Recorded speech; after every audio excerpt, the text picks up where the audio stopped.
بسم اللہ الرحمن الرحیم۔ آج میں آپ کے لیے جو وظیفہ لے کے آئی ہوں وہ اگر آپ کسی بھی مسئلے میں پھنسے ہوئے ہیں تو اس کے لیے یہ بہت زود اثر ہے، اور آپ کی اگر کوئی جاب نہیں لگ رہی ہے یا کسی نے آپ کا ادھار واپس کرنا ہے وہ دے نہیں رہا ہے، یا کوئی بھی کسی طرح کا بھی مسئلہ ہے، تو انشاءاللہ اس وظیفے کی برکت سے آپ کی ہر مشکل آسان ہو جائے گی۔ تو آپ کو کیا کرنا ہے کہ آپ نے روزانہ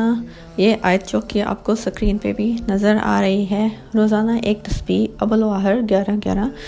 بار درود شریف کے ساتھ پڑھنی ہے، اور پھر سر بسجود ہو کے اللہ تعالیٰ سے دعا مانگنی ہے۔ انشاءاللہ آپ کا جو بھی مسئلہ ہے وہ دور ہو جائے گا۔ تو دعا یہ ہے، ام یجیب المضطر اذا دعاہ ویکشف السوء،